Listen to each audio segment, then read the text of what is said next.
Vamos a prepararnos y a disponernos para el tiempo de la palabra. Tome su Biblia, que no le haga falta su hojita.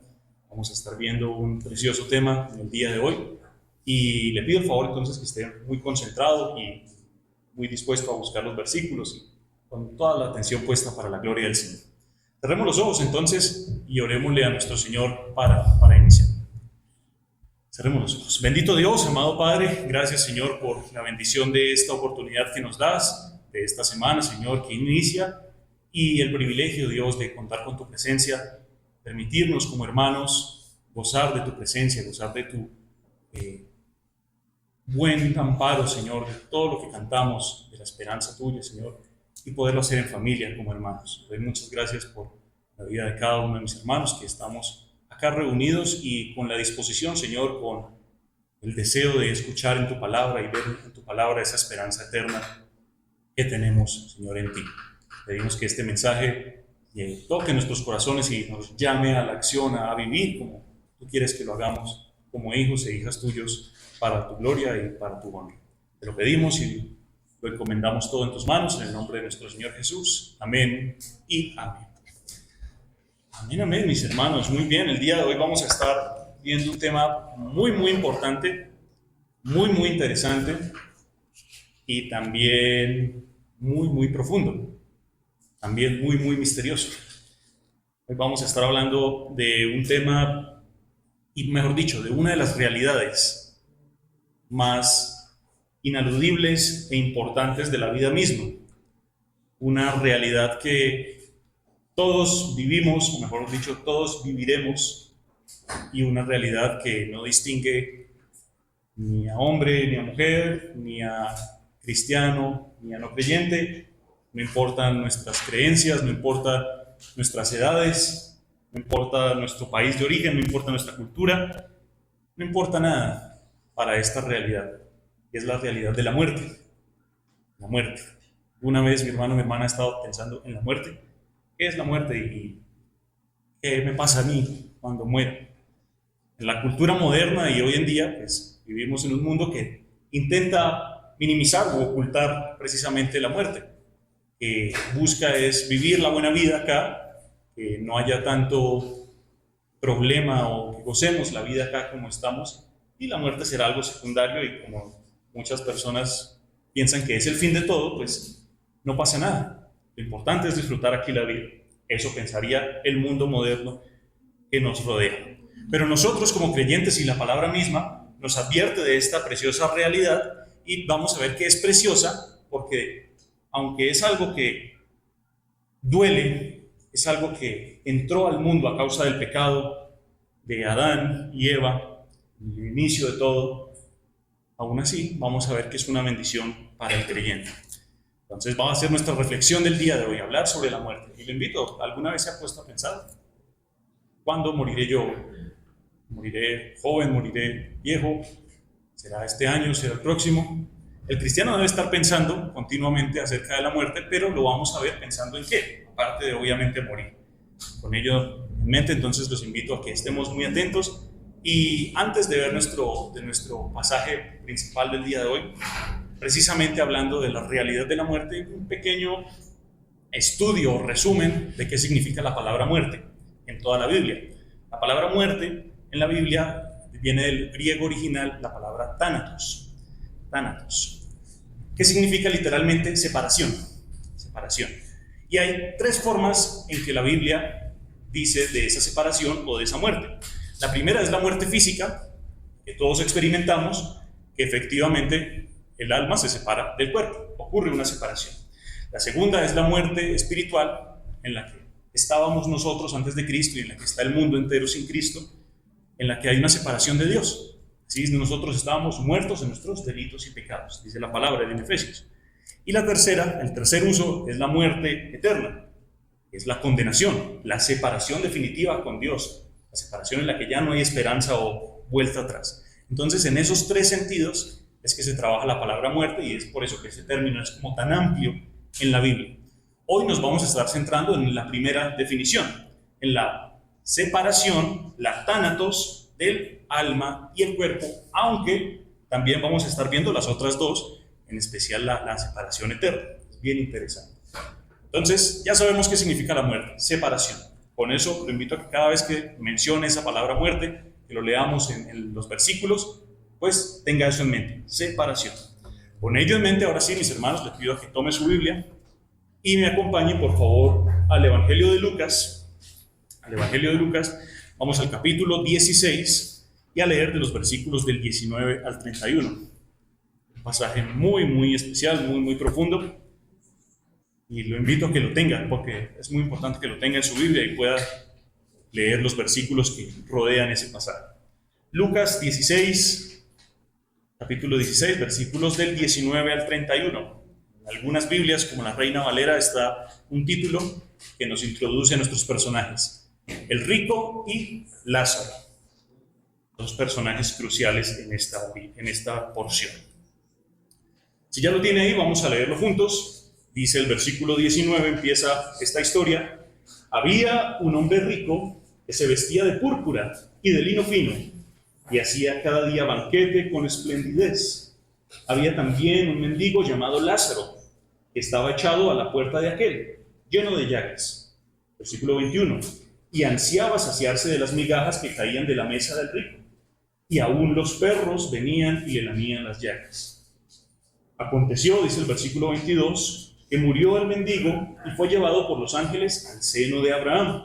Y murió también el rico y fue sepultado.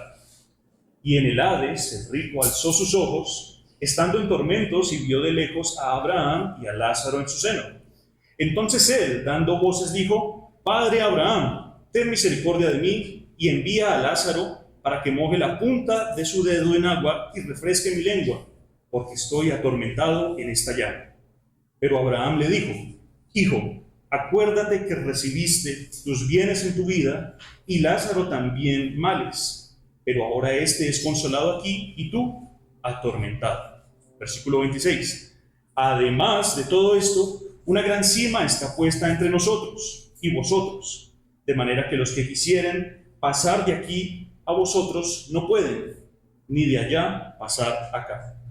Versículo 27. Entonces le dijo: Te ruego pues, Padre, que le envíes a la casa de mi padre, porque tengo 5 hermanos, para que les testifique, a fin de que no vengan ellos también a este lugar de tormento.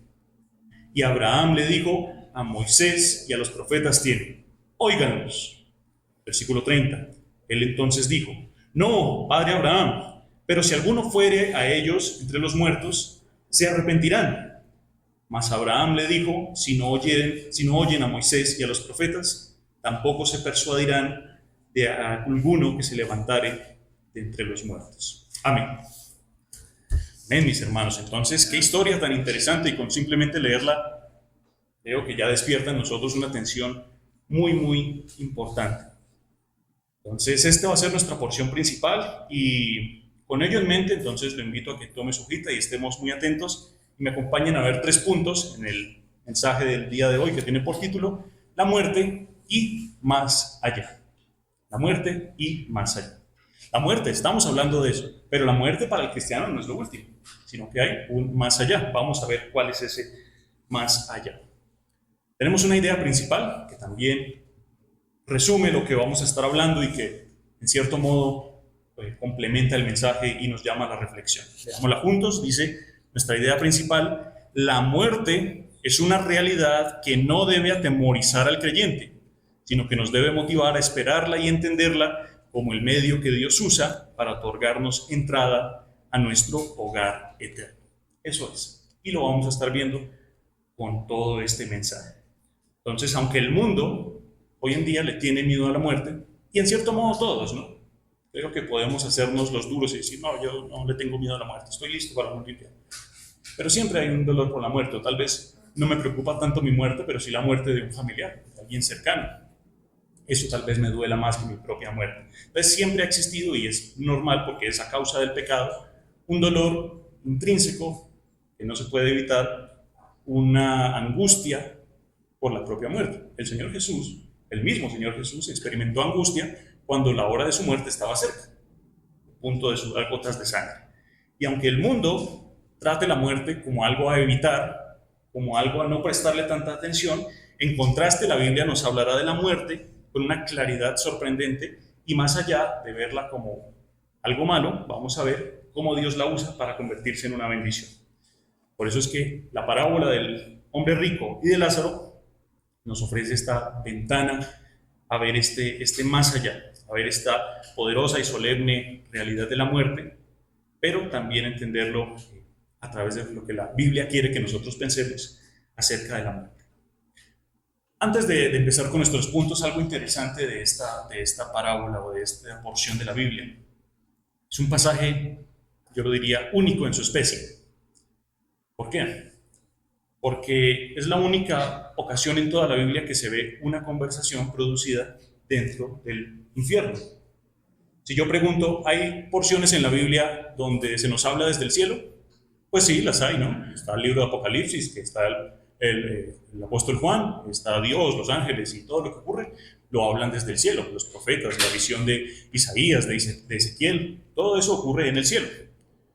Hay ocasiones en la Biblia en las que se habla desde la tierra, pues mucho más obvio, ¿no?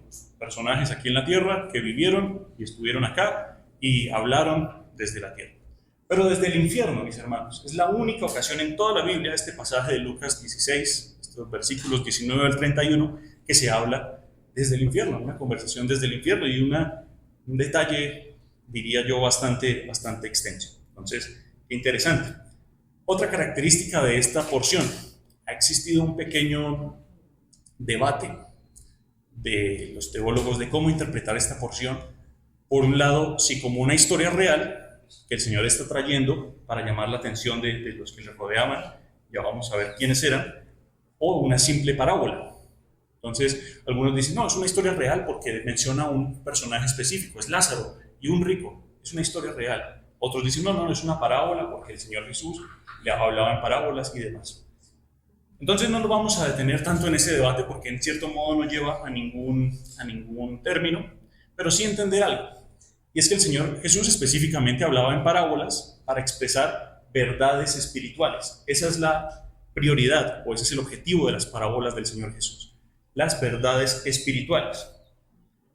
Y las parábolas tienen tres funciones o tres maneras. Pueden ser por analogía, es decir, la comparación directa de algo espiritual con algo normal.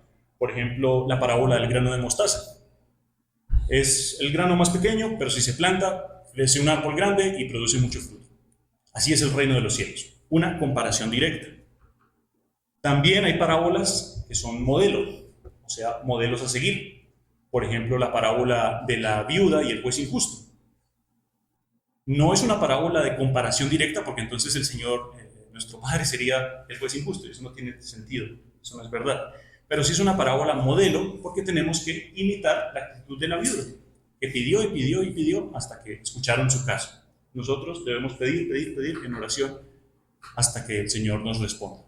Ese es el modelo a seguir, o la parábola del buen samaritano. El modelo a seguir del buen samaritano que tuvo cuidado de un enemigo. Y finalmente existe un tercer tipo de parábolas que son las parábolas de contraste.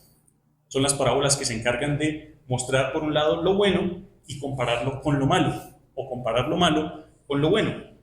Por ejemplo, la parábola de los dos cimientos. Un hombre edificó su casa en la arena, vino la tormenta y se le cayó la casa. Eso es malo. Pero un hombre construyó su casa sobre la roca, vino la tormenta y no se le derrumbó. Eso es bueno. Esa es la comparación. Y nuestra parábola del día de hoy, la de Lázaro y el rico, es una parábola de contrastes. Hay muchos contrastes que vamos a estar viendo. El rico, el pobre, el sano, el enfermo, el lleno, el de los banquetes, y el hambriado a punta de migajas, ¿sí? Pero cuando llega a la vida eterna y a la condenación eterna, cambian las cosas. El cielo, el infierno, el salvo, el atormentado. Así, contrastes de lo bueno y de lo malo. Entonces, es por esa razón que vamos a ver esta porción como una parábola, porque nos lleva a una verdad espiritual y al mismo tiempo entender algo, mis hermanos. El Señor Jesús, aunque lo más probable es que esta no sea una historia exacta de que específicamente haya existido un pobre llamado Lázaro, hay que entender algo, que el Señor Jesús nunca utilizó elementos irreales o ficticios para sus parábolas. El Señor Jesús nunca dijo, el reino de los cielos es como una oveja de 6 patas. ¿Por qué? Porque eso no existe. El reino de los cielos es como alguien que plantó una moneda y creció un árbol de dinero. No se puede porque no existe, ¿verdad? Eso es irreal y ficticio. Entonces el Señor siempre usaba elementos cotidianos de la vida de las personas de aquel entonces, ovejas, pastores, pescadores, sembradores, para llevar a esas verdades espirituales. Entonces, con eso entendemos que es una parábola lo que estamos viendo, pero que lo debemos tratar como una realidad espiritual, o nos llevará a esa realidad espiritual, y entender varios elementos que el Señor está revelando de esa vida eterna y de lo que hay más allá de la muerte. Perfecto, mis hermanos, con eso entendemos mucho mejor esa parábola y una pequeña introducción a nuestros personajes. El rico, no se menciona quién haya sido, no tiene nombre, pero sí se menciona el nombre del contraste, de Lázaro. El nombre Lázaro en el hebreo significa Eleazar, es el mismo nombre, Eleazar, o Elíasar más o menos. Es el mismo nombre Lázaro aquí en nuestras Biblias. Y significa a quien Dios ha ayudado. Creo que es un muy buen nombre para esta parábola que estamos viendo, ¿no? Porque estamos viendo a alguien a quien Dios ha ayudado, incluso siendo pobre, incluso siendo un mendigo, incluso teniendo hambre, incluso mostrando esos contrastes. Entonces, con ello en mente, vamos ahora sí a nuestro primer punto, y antes de profundizar en nuestra parábola, veamos algunas características de la realidad de la muerte. En nuestro primer punto, la muerte para el creyente. La muerte para el creyente. Nuestro objetivo en este mensaje es entender precisamente el significado de la muerte para nosotros como hijos de Dios, y por eso digo, para nosotros como hijos de Dios, porque hay una enorme diferencia en cómo debe entender o cómo entiende la persona del mundo o sin Cristo, a cómo debe entenderlo el Hijo de Dios. ¿Por qué? Porque cuando uno está en Cristo, mis hermanos, la perspectiva de todo es transformada. La perspectiva de la vida es transformada, la perspectiva de las tribulaciones es transformada, e incluso la perspectiva de la muerte. Vamos a nuestro punto A, o la primera característica de la muerte, que es el enemigo final. Punto A, el enemigo final. Efectivamente, la Biblia afirma que la muerte es un enemigo. Eso tenemos que tenerlo claro. Estamos viendo esas características, y la primera característica es que la muerte es una intrusa, es una consecuencia del pecado. En la creación original de Dios no había muerte. Adán y Eva no iban a experimentar muerte si no hubieran desobedecido a Dios. Pero entonces la muerte entró al mundo, como lo sabemos y como lo dice Romanos 5. Y con ella viene el dolor, la tristeza, a causa de esa separación física. Recuerde esa palabra, separación, tánatos, de la que estábamos hablando. Y precisamente por ella es que toda la creación clama, esperando que sea redimida y a que esa muerte sea derrotada. El apóstol Pablo precisamente utiliza este término. Acompáñenme a 1 Corintios, capítulo 15, y los versículos 25 al 26. Y dice el versículo 25, hablando de Cristo: porque es preciso que Él reine, que Cristo reine, hasta que haya puesto a todos sus enemigos debajo de sus pies. Y el versículo 26, y el postrer enemigo que será destruido es la muerte. Listo, ahí están dos características de la muerte. Una, que es nuestro enemigo, y la otra es que será destruido. Y ahí en este sencillo versículo nos muestra el plan de Dios con la muerte. Dios la permite, claro que sí. Dios la usa, ya lo vamos a ver. Pero al mismo tiempo, Dios tiene un plan de acabarla, cuando ya no haya muerte y estemos en su presencia. Entonces, esa primera característica, mis hermanos, nunca debemos olvidar eso. La muerte es una consecuencia a causa del pecado, una intrusa en el diseño de Dios, pero que aún así Dios la usa para bien. ¿Cómo la usa para bien? Vamos a nuestro punto B, en el que la vemos también como una bendición provechosa. Una bendición provechosa. Entonces, para el creyente, es el enemigo final, pero también es una bendición. ¿Por qué? Porque para el que está en Cristo, o para los que estamos en Cristo, la victoria sobre este enemigo ya está declarada, como lo menciona el versículo que leímos. Sabemos, mis hermanos, que la obra de Cristo precisamente fue para destruir al que tenía imperio de muerte.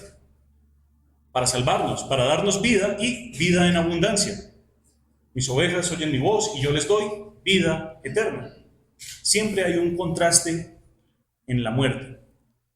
O ver que la obra de Cristo precisamente es para derrotar la muerte. Pero fíjense, mis hermanos, creo que en un 90% las veces en que se menciona la palabra muerte, se habla en términos negativos.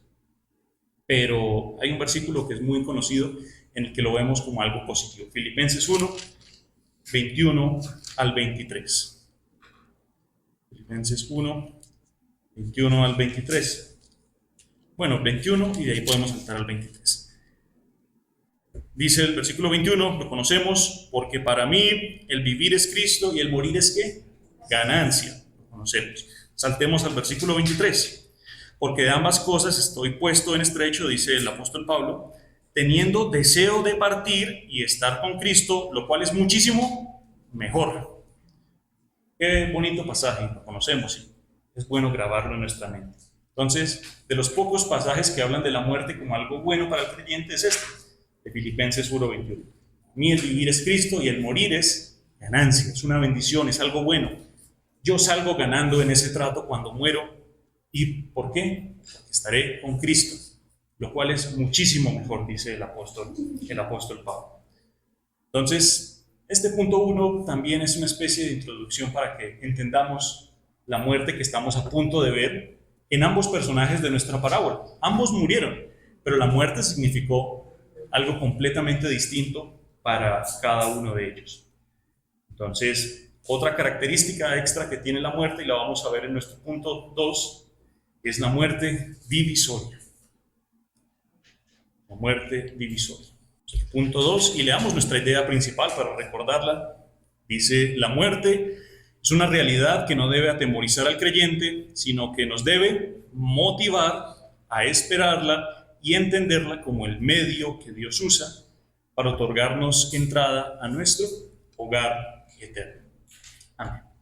Listo, mis hermanos. Ahora sí, vamos a nuestra parábola. Creo que fue como una introducción bastante larga antes de ver la parábola como tal, pero precisamente para que entendamos este tema de la muerte. Leamos los versículos 19 al 22, otra vez el inicio de esta parábola, y vamos a ver esos contrastes que se nos presentan. Versículo 19 empieza diciendo, había un hombre rico que se vestía de púrpura y de lino fino y hacía cada día banquete con esplendidez. Había también un mendigo llamado Lázaro, estaba echado a la puerta de aquel, lleno de llagas, y ansiaba saciarse de las migajas que caían de la mesa del rico, y aún los perros venían y le lamían las llagas. Versículo 22. Aconteció que murió el mendigo y fue llevado por los ángeles al seno de Abraham, y murió también el rico y fue sepultado. Amén. Nuestra parábola marca precisamente esa división o esa vida divisoria que tienen nuestros personajes antes de morir. Dice, había un hombre rico que se vestía de púrpura. Siempre que encuentre esa expresión, se vestía de púrpura, es que es alguien que en realidad tenía dinero. El contexto es que en la época del Señor Jesús y en general en toda la historia, conseguir el material para hacer el tinte del color púrpura era muy costoso. Se conseguía únicamente de algunas conchas en las orillas del mar y era muy poquito. Entonces, para reunir el suficiente pigmento, la suficiente como especie de grasa dentro de las conchas de los caracoles, pues se necesitaba mucho material, mucho tinte para tener alguna prenda de color púrpura.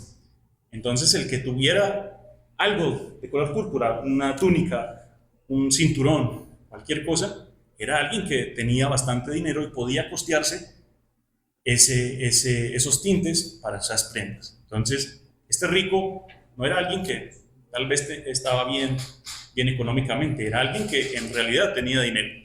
Y sigue diciendo el versículo 19, y hacía cada día banquete con esplendidez. Vemos más de esas características que marcan ese contraste.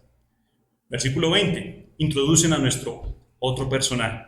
Pero también había un mendigo llamado Lázaro, ya sabemos lo que significa, que estaba echado a la puerta de aquel. Fíjense esa porción, echado a la puerta de aquel. O sea que se conocían. Lázaro sabía quién era el rico Y lo más probable es que el rico supiera, mira, hay un hombre, y alguna vez tal vez conociera a Lázaro. Lázaro, el mendigo que permanecía ahí. Nunca se nos dice que lo haya invitado a algún banquete, sino que tal vez el rico lo miraba con desprecio y él seguía con sus banquetes con esplendidez, y Lázaro en la puerta, ansiando incluso las migajas que sobraran de los platos. Dice el versículo 21, y ansiaba saciarse de las migajas que caían Lázaro de la mesa del rico, y aún los perros venían y le lamían las llagas. En la Biblia, los perros no son el animal, el mejor amigo del hombre, como decimos hoy en día, o la mascota que es para nosotros hoy en día. Los perros es prácticamente un insulto, y es un animal que significa pobreza y significa mal, estar mal en la Biblia. Es como si yo digo, en esta casa hay ratas. Es que nos imaginamos. Es algo que está abandonado, que no hay buena limpieza y demás. Eso significaban los perros en la Biblia. Y se usaba prácticamente como un insulto. Usted es un perro, haciendo alusión a eso. Un animal salvaje, un animal carroñero, un animal inmundo para la época. Y eso era la compañía de Lázaro. Nadie más sino los perros inmundos que venían y le lamían las llagas. Entonces ahí ya vemos una división enorme entre ambos personajes, pero la división que hubieran tenido en vida no importa, mis hermanos. En realidad no lo importa. Porque la división que realmente importa es a partir del versículo 22. Volvámoslo a leer juntos. Dice, aconteció que murió el mendigo Lázaro y fue llevado, ¿cómo? Por los ángeles al seno de Abraham, y murió también el rico y fue sepultado. Entonces, aquí, a partir de este versículo 22, márquenlo en su Biblia, ya hay una división real. Y ya la muerte significa algo completamente distinto para ambos. Ya no importa cómo hubieran vivido en vida. A partir del versículo 22 y a partir de su muerte, es que las cosas realmente cambian y es que las cosas realmente se tornan en una división. Vamos a entender esa muerte divisoria con nuestro punto A. Vamos a ver primero el lugar de consuelo. Entonces vamos a ver punto por punto los lugares y lo que sucede con ambos personajes para que veamos esas divisiones que hace la parábola. Versículo 22, volvámoslo a leer. Dice, murió Lázaro, pero hay una característica. Fue llevado por los ángeles al seno de Abraham. Y también murió el rico, pero ¿qué fue? Sepultado. Es decir, tuvo un buen funeral. Lo más probable es que haya ido bastante gente, pero la verdad eso no importa, mis hermanos. Esa división no importa. Fue sepultado, no sabemos cómo, lo más probable es que con una buena ceremonia. Lázaro, en cambio, lo más probable es que lo hayan tirado a alguna fosa, como se hacía en aquella época, un hueco grandote en el que echaban los cadáveres de las personas pobres que no tenían para un funeral. Pero Lázaro tiene un punto extra o algo que nos muestra la primera división. Dice el versículo 22, fue llevado por los ángeles al seno de Abraham. El creyente que muere nunca experimenta, mis hermanos, jamás. Cuando morimos, mejor dicho, empezamos a experimentar la gloria desde ese momento. Es a lo que quiero llegar. No hay un solo segundo a partir de nuestra muerte en el que el Señor nos tenga esperando en una sala de espera a ver qué sucede, sino que desde que morimos y cerramos nuestros ojos en esta tierra, empezamos a ver la gloria del Señor. Es una gloria continua. Fue llevado por los ángeles al seno de Abraham, es llevado y llega al seno de Abraham, ve esa enorme gloria, ya vamos a ver qué significa ese lugar. Y fíjense, mis hermanos, como les decía al inicio, es la única parábola en la que tiene un nombre, Lázaro.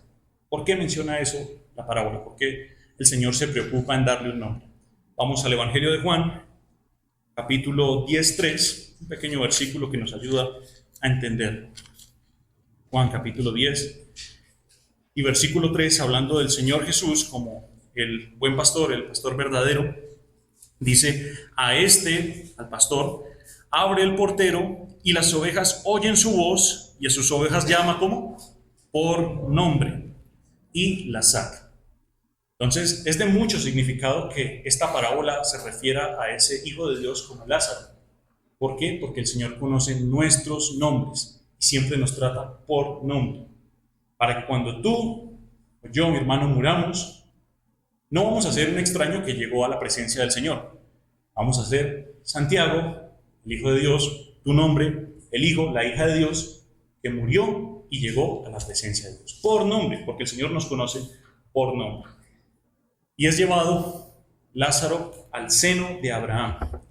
Otra característica de esta parábola es que es la única parte en toda la Biblia que se menciona ese lugar, el seno de Abraham. ¿Qué significará eso?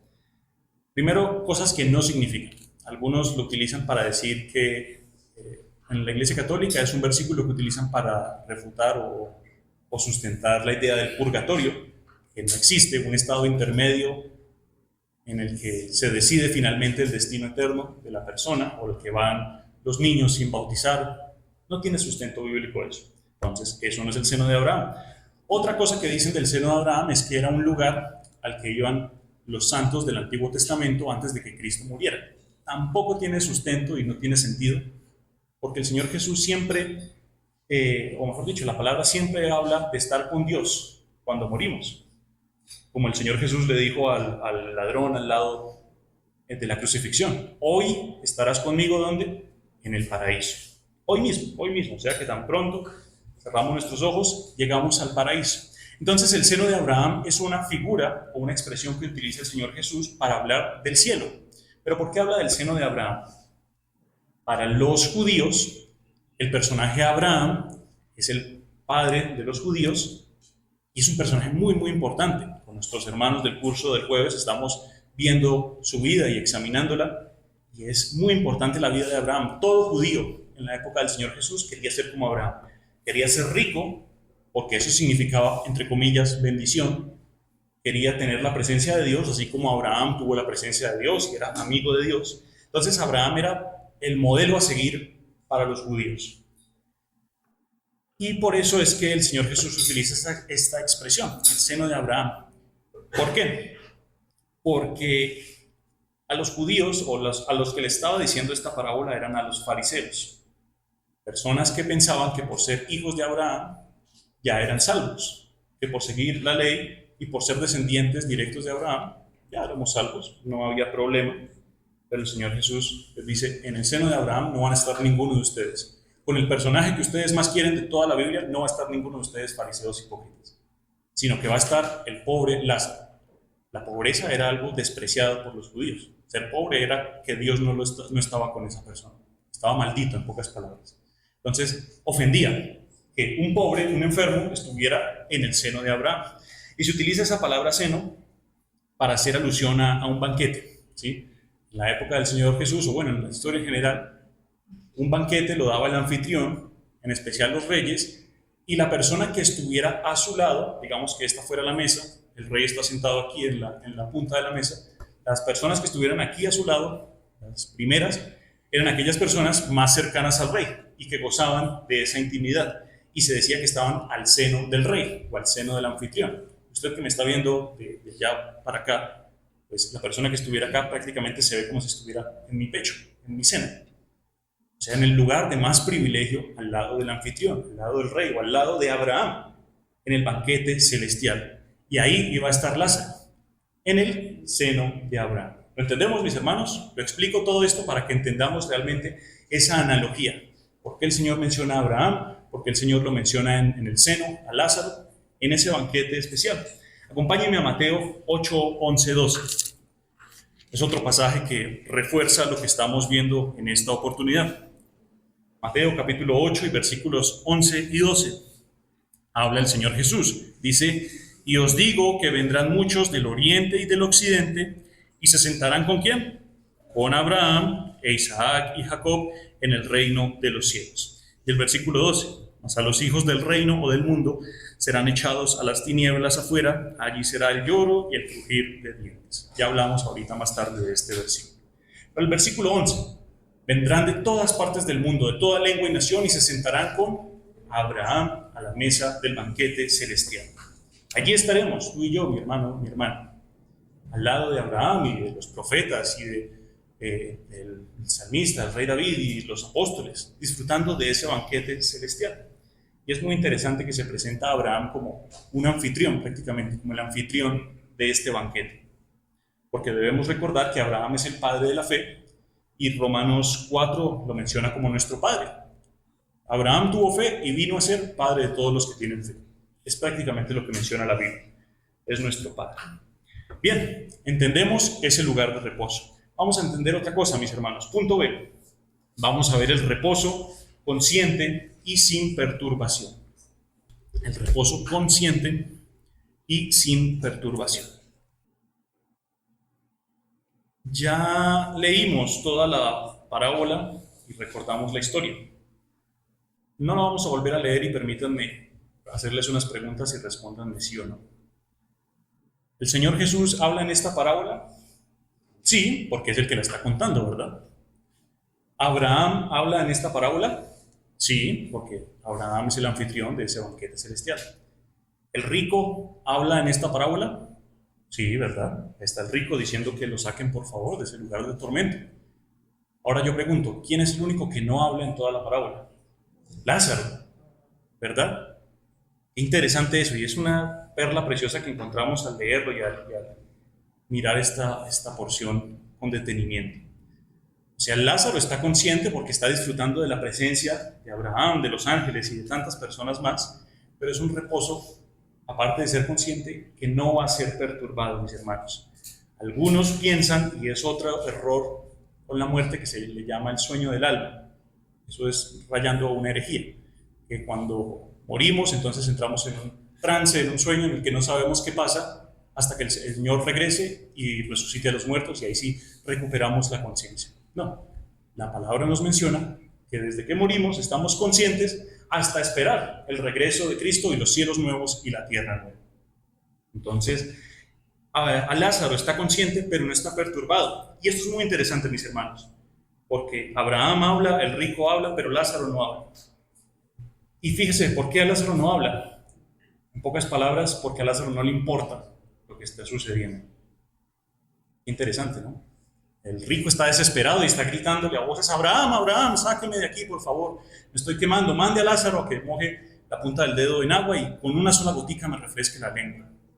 Y a Lázaro eso no le importa. ¿Por qué? Porque cuando estemos en la presencia del Señor, nuestra atención completa va a estar en la gloria de Dios y en cada una de las bendiciones eternas. Eso contrasta con muchas veces lo que, no sé si lo ha oído escuchar de algunas personas que dicen: ay, mi mamá que murió y está en el cielo pendiente de mí y me cuida. Eso no tiene sustento bíblico y no es realidad, así no es como funciona. O los que van incluso más allá y dicen: no, mi familiar, mi papá, mi mamá que murió y viene a mí de vez en cuando y me habla y me dice qué hacer y me da consejos. Eso tampoco es bíblico, mis hermanos. ¿Por qué? Porque todo aquel que ha muerto en Cristo y está en la presencia del Señor no le importa, mis hermanos. Si de algo podemos estar seguros de hermanos en la fe, de familiares que murieron en la fe, es que no les importamos, ¿sí? No les importamos lo que suceda acá, porque están con la atención completamente en Cristo, en el reposo y sin perturbación. Es esa experiencia de descanso de sus trabajos, como lo menciona Apocalipsis. Ya un cese de la lucha contra el pecado, un cese del dolor, un cese del tormento. Y eso es lo que hace que el cielo se disfrute y la atención esté completamente puesta en el Señor y en su presencia y en todos los elementos que seguimos viendo. Entonces, qué bien por Lázaro, ¿no? Ya entendemos dónde está ese lugar, o bueno, no sabemos específicamente, es un reino espiritual, pero ya sabemos que hay un lugar de reposo, un seno de Abraham que es igual al cielo, que es igual al paraíso, que es igual a la presencia misma del Señor. Ahora vamos a ver el contraste de la muerte divisoria en el punto C, el lugar de tormento. El lugar de tormento. Leamos versículos 23 al 24 y 26 también. Dice el 23, hablando del rico, fue sepultado y en el Hades alzó sus ojos, estando en tormentos, y vio de lejos a Abraham. Paro acá, porque también es algo muy interesante. ¿Cómo se dio cuenta que estaba en otro lugar distinto? Dice que murió y en el Hades alzó sus ojos. La muerte y la condenación, eso sí es algo que sorprende. Nosotros morimos y desde que morimos vemos la gloria y gozamos de la gloria. Pero la condenación, según este pasaje, es algo que va a tomar por sorpresa a las personas. En el Hades alzó sus ojos, viendo todo ese lugar de muerte y fuego, como lo menciona ahí, y desde por allá a lo lejos, viendo a Abraham y a Lázaro en el lugar de reposo. Ese es el lugar de tormento, contrasta precisamente con ello. Sigamos leyendo, versículo 23, en el Hades alzó sus ojos, estando en tormentos, ahí se empieza a dar cuenta de dónde está, y ve a lo lejos a Abraham y a Lázaro en su seno. Versículo 24, habla el rico. Entonces él, dando voces, dijo: Padre Abraham, ten misericordia de mí y envía a Lázaro para que moje la punta de su dedo en agua y refresque mi lengua. Esa es la característica del lugar donde está. Dice que refresque mi lengua porque estoy atormentado en esta llama. Eso nos da también una idea de cómo es ese lugar de tormento, caliente. Tal vez sea por eso que una de las peores maneras de morir es, como lo dicen, quemado, ¿sí? Morir por llamas, porque es desesperante. Y si eso sucede cuando alguien muere incendiado en un momento, ¿cómo será por la eternidad? Otra característica está en el versículo 26. Dice Abraham: además de todo esto, una gran cima está puesta entre nosotros y vosotros, de manera que los que quisieran pasar de aquí a vosotros no pueden, ni de allá pasar acá. Es un lugar caliente, de tormento, que tomará por sorpresa a las personas que lleguen ahí, y finalmente que no va a ser posible escapar de él. Tremendo, ¿no? Es muy profundo y no me canso de decirlo, tremendo, porque es así este lugar. Entonces ya sabemos dónde está ese lugar de tormenta. Un pequeño contexto. Se menciona la palabra Hades, que en nuestro vocabulario es lo mismo que el infierno, ¿sí? En el Antiguo Testamento se utilizaba la palabra Seol. ¿Lo ha escuchado? ¿Sí? El Seol. Y el Seol simplemente era el lugar de los muertos, al que iban los muertos. Entonces, todos los personajes del Antiguo Testamento decían: yo voy a morir y voy al Seol. Pero el salmista proféticamente dice en el Salmo 16: no dejarás mi alma en el Seol, no dejarás que tu santo vea corrupción. Te invito a que lo anote. Salmo 16:10 para que lo busque en su casa. Se habla de ese Seol, que en el Nuevo Testamento, recordemos que fue escrito en griego y para una cultura griega, se habla del Hades. Los griegos sí sabían, sí tenían la idea de un lugar de tormento, y el Señor Jesús trae ese lugar de tormento para hablárselo a los que lo rodean. En el Hades abrió sus ojos. Entonces, qué interesante. Otra característica más de ese lugar de tormento, acompáñenme nuevamente a Mateo 8, que ya lo leímos, los versículos 11 y 12. Mateo 8, versículos 11 y 12. Ya leímos, dice: y os digo que vendrán muchos del oriente y del occidente y se sentarán con Abraham, e Isaac y Jacob en el reino de los cielos. Ahí es donde está Lázaro.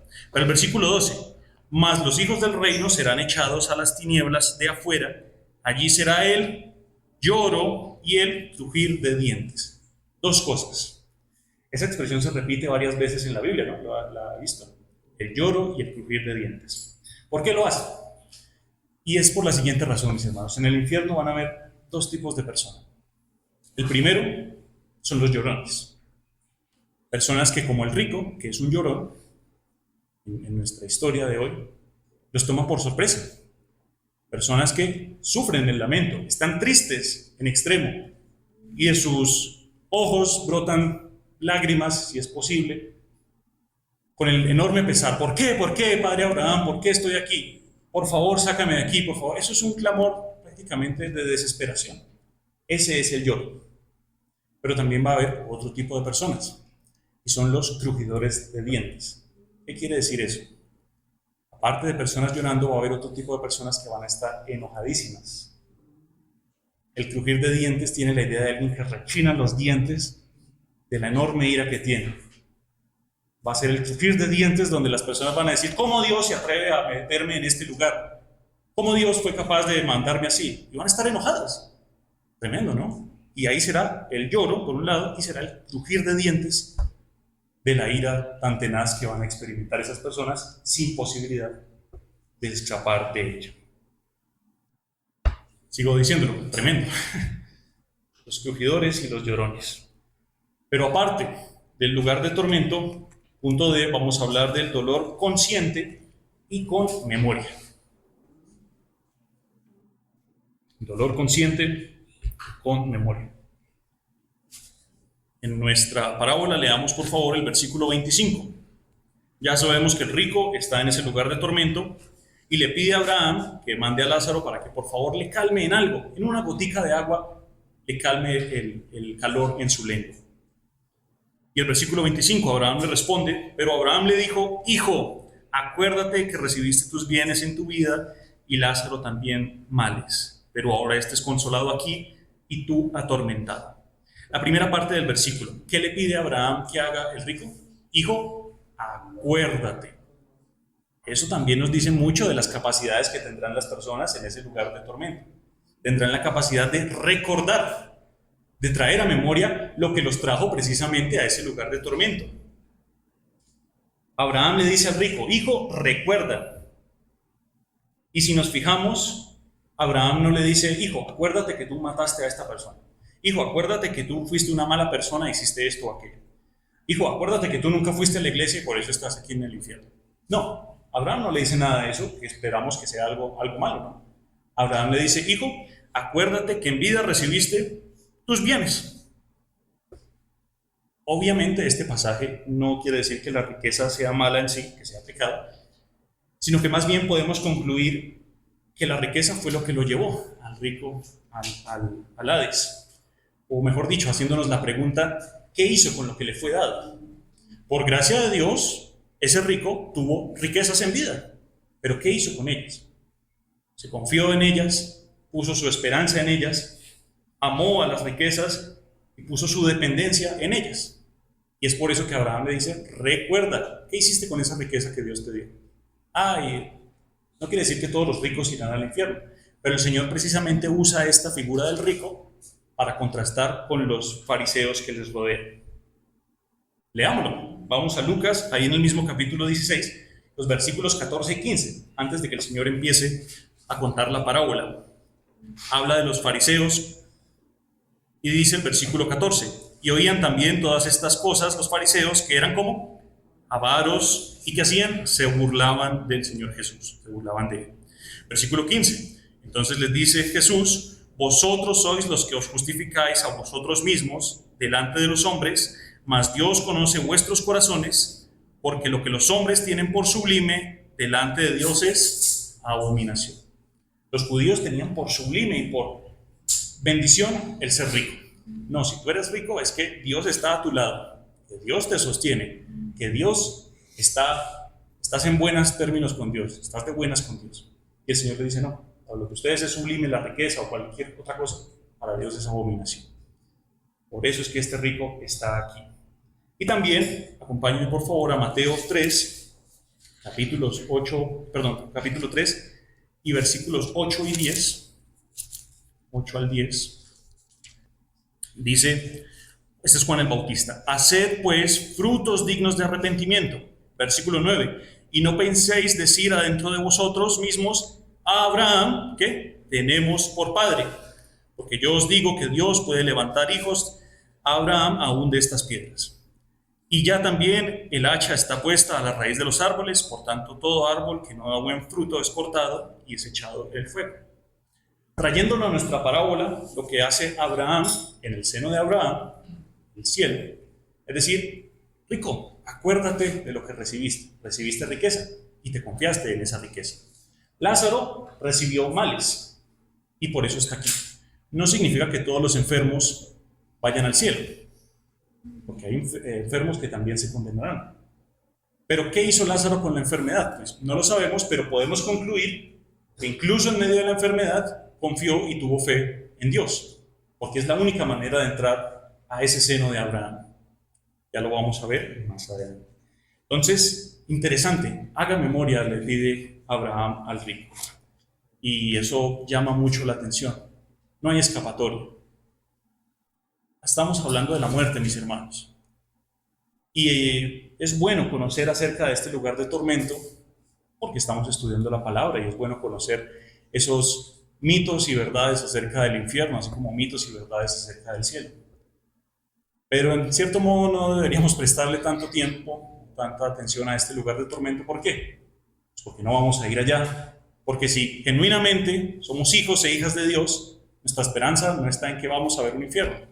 Nuestra esperanza es en que vamos a estar en la presencia del Señor. Sigamos avanzando y vamos a nuestro punto 3.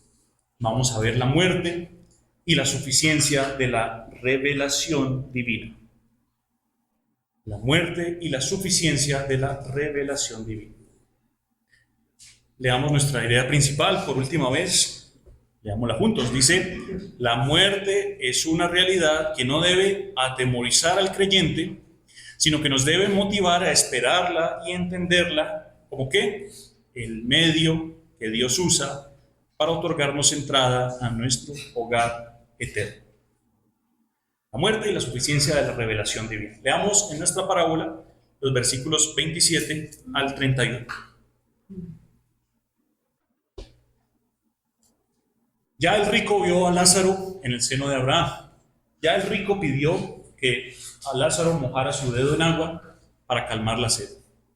Ya el rico se dio cuenta que no podía escapar de ese lugar. Pero ahora hay una última petición del rico. Vamos a leerla. Dice el hombre rico: entonces le dijo a Abraham: te ruego pues, padre, que le envíes a Lázaro a la casa de mi padre. Versículo 28, porque tengo 5 hermanos, para que les testifique, a fin de que no vengan ellos también a este lugar de tormento. Y Abraham le dijo, versículo 29, a Moisés y a los profetas tienen, óiganlos. Él, el rico, dijo entonces: no, padre Abraham, pero si alguno fuere a ellos de entre los muertos, sí se arrepentirán. Mas Abraham le dijo: si no oyen a Moisés y a los profetas, tampoco se persuadirán, aunque alguno se levantare de los muertos. Aquí, mis hermanos, en estos versículos finales, el 27 al 31, está esa verdad espiritual de la que estaba hablando al inicio, que tienen las parábolas. Una historia, un ejemplo, que llevaba a una verdad espiritual. Y toda la parábola nos lleva hasta este momento para entender genuinamente cuál debe ser nuestra preocupación evangelística, en cierto modo, y al mismo tiempo ver esta petición del rico. Pero entender la verdad espiritual a la que nos lleva la parábola es lo más importante que podemos hacer. La verdad espiritual no es que hay que tenerle miedo al infierno. Eso no es lo que quiere decir la parábola. La parábola espiritual no quiere decir que a los muertos no les importa la tierra. Puede que lo podamos deducir, pero esa no es la verdad espiritual a la que quiere llegar el Señor Jesús. La verdad espiritual es la revelación que se ha dado en la palabra de Dios escrita para conducir al pecador al arrepentimiento y para que el pecador no tenga por qué estar en ese lugar de tormento. La Escritura testifica completamente a Cristo, que Cristo posee la autoridad, que Cristo posee la claridad necesarias para revelar el camino a la salvación. Abraham le dice: tienen a Moisés y a los profetas. ¿Por qué no dice por qué tienen a los apóstoles? Porque todavía los apóstoles no habían escrito nada. Los apóstoles seguían de discípulos con el Señor Jesús. No existía Nuevo Testamento, no existían cartas, no existían evangelios. Solo existía Moisés y los profetas. Y bueno, los libros históricos, los salmos, los proverbios. Eso es a lo que se refiere en ese término general. Moisés y los profetas. Y eso, incluso el Antiguo Testamento era capaz, en la época del Señor Jesús, para traer a un pecador al conocimiento de Dios y al arrepentimiento para que llegara al seno de Abraham. Esa es la verdad espiritual de nuestra parábola del día de hoy. Y Abraham lo dice: si no oyen a Moisés y a los profetas, por más de que mande un muerto, mande una visión, estoy en mi cama y de la ventana entra un muerto a decirme: crea, porque si no se va a ir al infierno, eso no va a pasar. No va a pasar porque uno, no es posible, y Abraham dice: eso tampoco es suficiente para convencer a alguien de ser pecador. Tremendo. Y tantas personas que piden visiones, tantas personas que dicen: ay, X o Y familiar me habló, o X o Y persona me visitó, X o Y espíritu me visitó para advertirme de esto o aquello. Abraham dice en esta parábola: eso no es suficiente, eso no es nada. El problema del ser humano no es la falta de evidencia milagrosa, sino más bien la dureza del corazón. El corazón de los fariseos, en nuestro contexto, que se resiste a la verdad ya revelada. El corazón de tantas personas hoy en día que se resiste a la verdad revelada, a la verdad de la muerte, mis hermanos, a la verdad que nos confronta y nos dice, todos vamos a morir, a la verdad revelada de que hay un cielo, a la verdad revelada de que sabemos cómo llegar a ese cielo. Cree en el Señor Jesucristo, serás salvo tú y tu casa. Confesar con nuestra boca para salvación, con el corazón se cree para justicia, pero con la boca se confiesa para salvación. Eso es lo que Dios ha revelado para que lleguemos a ese cielo. Esa es la revelación divina y es suficiente para el pecador llegar al lugar de descanso, o también para ser rechazada y llegar al lugar de tormento. Entonces, la pregunta que hace la parábola ya para finalizar es, ¿qué hemos hecho con la palabra de Dios y la revelación que ya tenemos? La eternidad se decide en respuesta a lo que damos a esa revelación. No decir o confiarnos como el rico, decir, no, pues yo soy salvo porque obviamente vengo todos los domingos a la iglesia, estoy bien con el Señor. No, yo soy salvo porque ofrendo todos los meses o todas las semanas. Eso me hace estar bien. Eso pensarían los fariseos o pensaría el rico en nuestra historia. Sino que más bien, Lázaro, si queremos ser como Lázaro, es decir, con la revelación divina, yo creo que Jesucristo es el Hijo de Dios, es mi Señor y Salvador. Yo creo que es el creador de todas las cosas y creo que murió y resucitó y vendrá en gloria para gobernar y estaré con Él. Eso es lo único que hay que hacer para no ir a ese lugar de tormento. Miren lo que menciona Apocalipsis 22, 11, por favor búsquelo. El último capítulo de la Biblia. Apocalipsis 22 dice, el que es injusto sea injusto todavía, y el que es inmundo sea inmundo todavía, y el que es justo practique la justicia todavía, y el que es santo santifíquese todavía. ¿Qué quiere decir esto? Está el Señor Jesús, bueno, a través de un ángel le dice al apóstol Juan, que es el que escribe el libro de Apocalipsis, la revelación ya está dada. Todos los capítulos anteriores dicen lo que va a pasar. Cristo vuelve, este mundo es destruido, están los cielos nuevos y la tierra nueva que algún día esperamos, está la condenación eterna, eso ya está revelado, ¿sí? Y ahora la pregunta es, ¿quiere ignorar eso? Sabiendo eso, ¿quiere ser injusto? Pues sea injusto. ¿Quiere ser inmundo sabiendo todo lo que va a pasar? Pues sea inmundo. ¿Quiere comportarse como un cristiano mediocre sabiendo lo que el Señor espera de sus hijos? Pues siga siendo un cristiano mediocre. Pero, sabiendo lo que ya va a pasar, ¿quiere ser justo? Practique la justicia.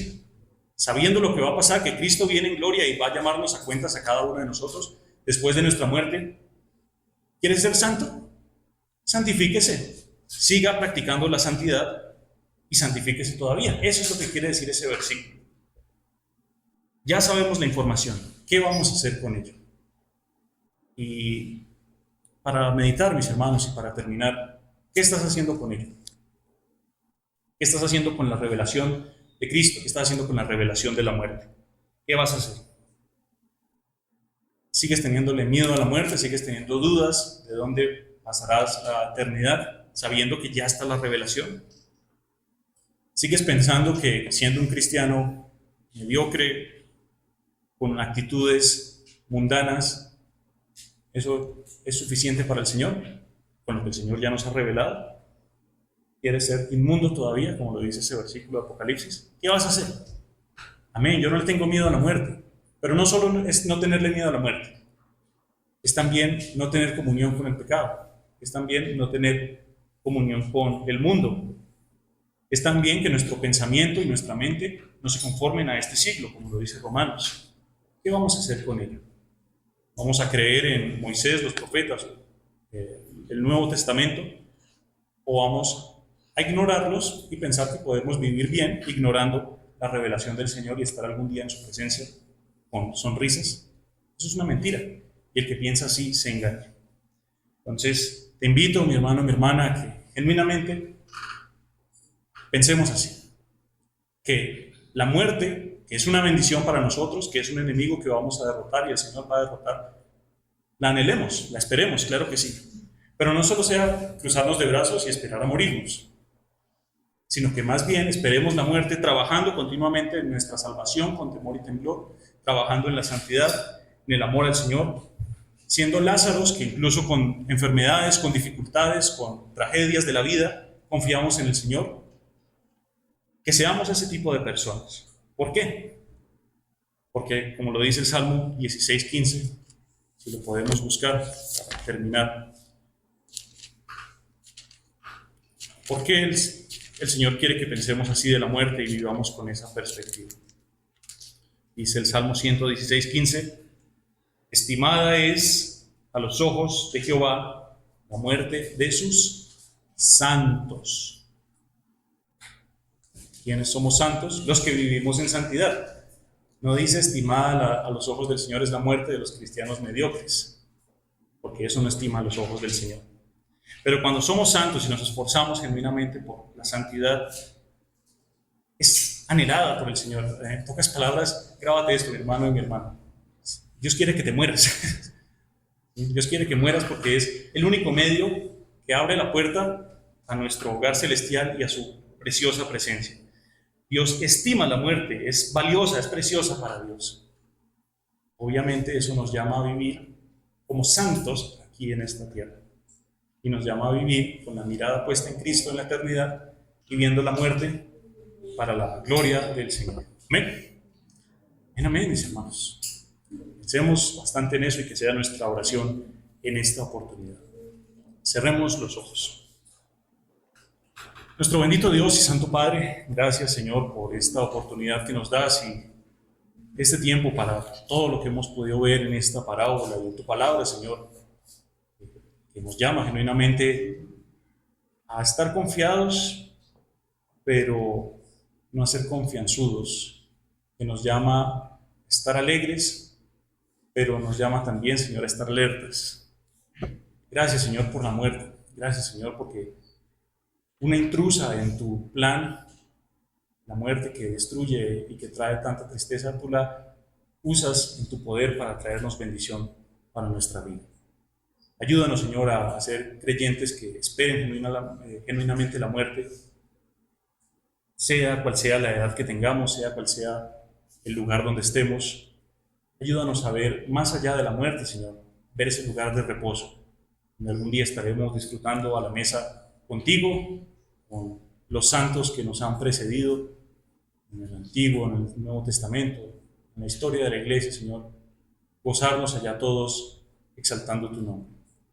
No permitas que la muerte nos traiga confusión o nos traiga inseguridad, que dudemos de nuestra salvación, pero que sí nos ayude a trabajar genuinamente para ser santos, para practicar la justicia y para vivir como a ti te agrada. Te lo pedimos, Dios Santo, como iglesia en esta oportunidad y oramos en el nombre de nuestro Señor Jesús. Amén y amén.